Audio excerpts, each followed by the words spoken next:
Yo, make sure you guys drop a like and subscribe in the next 5 seconds for a week of good luck. All right, what is happening? How's everybody doing today? My name is Chuck and welcome back to a brand new video. In today's video, we're gonna be jumping into my top 5 most overpowered classes for you guys to use here in Call of Duty Cold War Warzone. We've had a decent amount of changes that actually came out here within the Season 2 update, and they actually kind of messed up some attachments, but don't worry, some of these attachments are actually going to be getting thrown back to the way they were, and some of the other ones actually were changed for good. And one of the actual really great things about this is that a lot of the Cold War attachments now do exactly as they're said to do, but it's just kind of one of those things that you never really know until all the testing gets done. And I've been doing my best to kind of consult with everybody to figure out what attachments do what and to make sure I give you guys the most accurate top 5 you possibly can get. If you haven't already, it'd be awesome if you guys could do me a favor and drop a like on this thing and subscribe with all notifications turned on. We're on that road to 800,000 subscribers, so it'd be awesome if you guys could join the squad. And also make sure you guys comment down in the comment section below, what is your go-to gun to use here in Warzone? Okay, so one of the first guns we're going to be taking a look at here is actually going to be the FFAR. And for those of you guys that are wondering, the camo I have on here, this is going to be the Toronto Ultra CDL pack. So for those of you guys that are wondering what the camo is, you guys can definitely go into the store and actually go in and buy that. I don't have a creator code or anything. And this also is the Super Red variant, which by itself is purple anyways. So let's actually jump into this. And this is actually one of the guns that got touched here within the most recent patch. And so we have a few different attachments that have to be changed up here. And something I do want to point out here is that, well, first thing we're going to do is go into the muzzle category.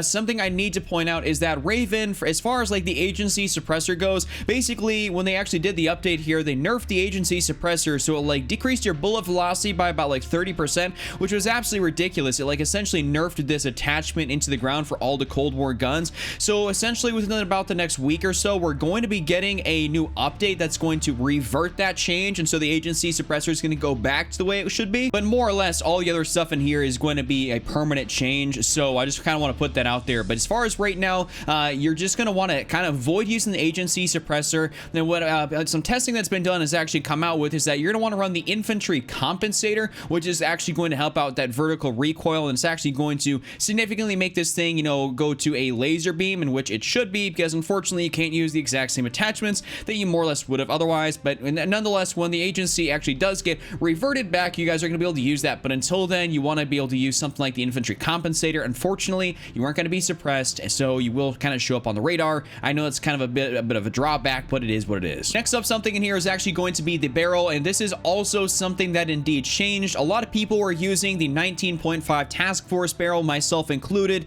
For whatever reason, we were using like a ranger or a takedown barrel, then we went to using the task force barrel. But also within the update, this thing is really not as good as it used to be anymore, and I'm not sure if this is going to be a permanent change or not. Of course, I'm trying to make weekly top 5s here, so I'll like have more updated stuff coming out, but we're not going to be using the task force anymore. I was talking to my boy J God, and he was, you know, telling me essentially through doing all this testing that you're going to want to use the 19.5 reinforced heavy barrel here, and he said this is going to be the best barrel you guys can run on the FFAR as of right now, until Raven happens to do some more tuning on this thing. So you guys should definitely run the 19.5 reinforced heavy. This is going to be the best tier after the Season 2 update. Also, something that it did indeed change here on the FFAR was the foregrip we're going to be running. Some people run the regular foregrip. I've seen a lot of people run the bruiser foregrip, and I think they actually did change this. It used to say melee quickness, now it says movement speed and hipfire accuracy, which I mean I guess is okay, but you really don't need, you know, too much more movement speed out of this thing. What I was actually running was the field agent grip, but that's actually not even going to be the best grip to use anymore. What the best grip that's actually going to be able to use through seeing some of J God's recoil patterns, and we were talking about it a little bit, is that the SFOD speed grip is actually going to be apparently the best one to be able to use in combination with the reinforced heavy and the infantry compensator, basically to make this gun have as low recoil as possible here. So you guys should definitely go and try this out here. This would not be something that I would have figured out on my own, so thank God, you know, people are going through and testing, and he's testing this because this is a very good gun we want to be able to use, and unfortunately he's gotten some stuff nerfed and changed about it that really didn't need to be changed. Of course, the magazine here, I mean, I just always go down to the very bottom and run the Salvo 50 round fast mag for ammo capacity, reload quickness. I mean, I think that's just the best option. There's really nothing you need to worry about as far as this goes. I mean, it's not going to make or break, you know, the gun, depending on what magazine you have. This is kind of like a personal preference thing. I just like having the most amount of rounds possible and also having sleight of hand, so I always go with the Salvo 50 round fast mag, and you know, that works for me. And last but definitely not least, fingers crossed that none of this stuff actually changed here as well. We're going to be using the Raider stock for that ADS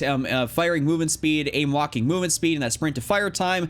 The FFAR is not necessarily like a primary assault rifle. This is a gun you want to run with like a sniper rifle or something like that. So, I mean, having, you know, this gun be very mobile is very beneficial. Unfortunately, you are unsuppressed with this one. That's only because the suppressors are very detrimental to the Cold War weapons right now. So we definitely don't want to be running those. So we're going to be running the Raider stock here. This is going to be my full FFAR build. Hopefully you guys haven't enjoyed this one. I'll definitely have to make probably a separate video on this entirely, especially when this actually does all get fixed. But this is my current build for it, through some stats and testing. So hopefully you guys enjoyed that. Okay, so now a gun that we're going to be jumping into here, because a lot of the Cold War guns got their attachments messed up, it's a little bit harder to make very viable classes for them. So we need to hop into some of the modern warfare weapons that really didn't get touched basically at all, because I guess they're more or less perfectly balanced as is. I don't really get why that is, but anyways, let's actually jump into this, the muzzle category. First thing we're gonna do is throw on the monolithic suppressor, sound suppression, damage range. You know, this didn't get touched at all within the season 2 update, so this is still the best suppressor you guys can possibly run. We don't need to run a compensator or something else like that and be unsuppressed. This will work entirely fine for you guys on all the modern warfare guns. Thank God, because I was really not trying to have this be something that needed to be changed. So go ahead and run the mono suppressor on the M4A1. For the barrel, I've actually gone back and forth between two options here, which is the M16 Grenadier barrel or the Corvus Custom Marksman barrel. I've ran the Corvus a decent bit. I've ran the stock M16 barrel a decent bit, and I should say that I do much prefer to run the stock M16 barrel on this thing. It just seems to handle Warzone better. I mean, I like having increased damage range, bullet velocity, and recoil control just a little bit more than the Corvus Custom Marksman, and for me, I think this is definitely going to be the best bet. Some people like to run around with the Corvus and just be super aggressive with it. I made an M4A1 2.0 video, and I actually use the Corvus, but if I'm playing more of a longer range type of play style, I'm definitely going to want to use the Grenadier barrel, so that's going to be my main choice right here. For the underbarrel section, we're going to be using just something very basic here, which is the Commando 4 grip. We really don't got to get too crazy with this thing. I mean, it's literally just recoil stabilization, aiming stability. This is just going to be perfectly fine in my opinion, so just go ahead and run the Commando. You don't need to get any like crazier with it. Just go ahead and check it out. It's a pretty solid attachment. As far as the ammunition goes, I mean, I just always end up running the 60 round magazine. There's no like 60 round fast mag. There's just no like sleight of hand built onto this, because sleight of hand is an actual perk for the modern warfare guns. So we just run the regular 60 round magazine, and that's just going to be how it is. You can run the 50, but I should always say you should stick away from the bottom two. These things are absolutely terrible. Don't ever use them. Seriously, just don't do it. Just rock the 60 and you'll be fine. And last, definitely not least, we're going to go ahead and add an optic onto here, because this is more of a longer range build. So we're going to go down here and add on the VLK 3x optic for that 3x zoom, which I do believe is perfect. For whatever reason, I just don't like the way the Cold War zoom on the 3x is, but I love the Modern Warfare VLK. This thing is fantastic. I just don't get why the Cold War axial arms 3x is just so unbelievably buns on automatic weapons, but for automatic weapons in Modern Warfare, the 3x is incredible. Just go ahead and run this. You'll be perfectly fine. This is a really solid M4A1 build. I mean, you're just going to delete people at any and all ranges. It's got a great time to kill, very manageable recoil, and it's been a staple to a lot of people's class setups since the very beginning of the game. So go ahead and try this out. So next up is going to be the MAC-10 here, and I just really can't make a top 5 in Warzone without showing you guys the MAC-10. For whatever reason, this one actually, because obviously the agency suppressor got nerfed, we have to kind of run something a little bit different here. So we're actually not going to go into the muzzle category at all for this, because people are running this a little bit differently right now. So we're going to kind of skip out on the muzzle and go into something else. We're going to go straight to the barrel section, and what we're going to do is we're still going to run the 5.9 task force barrel on this thing for that effective damage range, bullet velocity, and strafe speed. This really hasn't been impacted in the season 2 update, not to my knowledge and anybody else's knowledge. I've been seeing people run the MAC-10 here just on, you know, different Twitch streams and everything else like that, and this seems to be perfectly fine. So you guys should still run this, but the suppressor, and you know, it's just going to be a little bit shocked for right now. We're gonna have to wait till we get an update to revert the agency suppressor nerf before we can really start actually using a large majority of the Cold War guns again and being as effective as we possibly can with them. So run the task force. For the underbarrel section here, I've seen a decent amount of people actually basically run, you know, go from running the patrol grip and down to like the field agent grip, and that's just because the field agent grip actually got fixed. It does literally what it's supposed to right here with the vertical recoil control and horizontal recoil control, so it is very good. I don't think it's like the FFAR where you need to run the SFOD speed grip, but on this thing, the field agent grip, to my knowledge, this is perfectly fine. It's still a very viable option, and it could indeed be the best option for you guys to use. So if I was you, this is what I'm going to be running on all my classes, and of course I will tell you, you know, I'm not going to give you guys guys a bad setup. Just so go and run the field agent grip, and you guys will be taken care of. For the ammunition, I don't think this is something that was also changed, but I just basically, you know, I don't see anybody running the Salvo 53 round fast mag. As much as it is decent, I think it still isn't as beneficial as it could be. I still am seeing a large majority of people run the Stenag 53 round drum, and it does, of course, give you your ammo capacity, but it doesn't give you as fast of a reload, though. The Salvo does give you a faster reload, but I think it does negatively impact your aim down sights time a little bit too much. So that's the reason basically nobody runs that. So we're just speed running the Stenag 53 round drum, and you guys will be taken care of. Now for something that's a little bit interesting, we really haven't ever ran a laser on this gun, but because people are not running a suppressor on this thing right now, because the agency, like I've been saying, is all messed up, people are trying out some different attachments, also because some of these actually got changed in here, and some of them do different things than what they were initially doing from like when they got integrated into Warzone. So one of the things that actually did change was the SOF target designator, which is what I'm seeing people run here, which is effective damage range and hipfire accuracy as a laser attachment, which really didn't do that before season 2, but it actually got added on here. The only downside is, of course, that you're not going to have a suppressor, so you're going to be visible on the radar when you fire, and also people can see the flashlight, but you're basically using this at close range anyways, so I guess it can be a bit blinding to enemies. So I haven't tested this out personally myself, but I've been watching some streamers use it, some of my buddies use it, and they think it's actually pretty solid. So we're gonna go ahead and throw this on here just for the meantime until the agency gets fixed. And then last but definitely not least, in the stock category, we're gonna go down to the very bottom here and throw on the Raider stock. This is still a perfectly viable attachment. ADS, firing move speed, aim walking movement speed, and sprint to fire time. This is an incredible attachment in my opinion. This stays as a staple on my class setup. I've definitely tried out the no stock attachment, but the Raider stock definitely seems to be incredibly good as well. And don't worry about that negative hipfire accuracy con, because we basically just boosted it with the laser, so you guys are going to be very well taken care of here for those closer to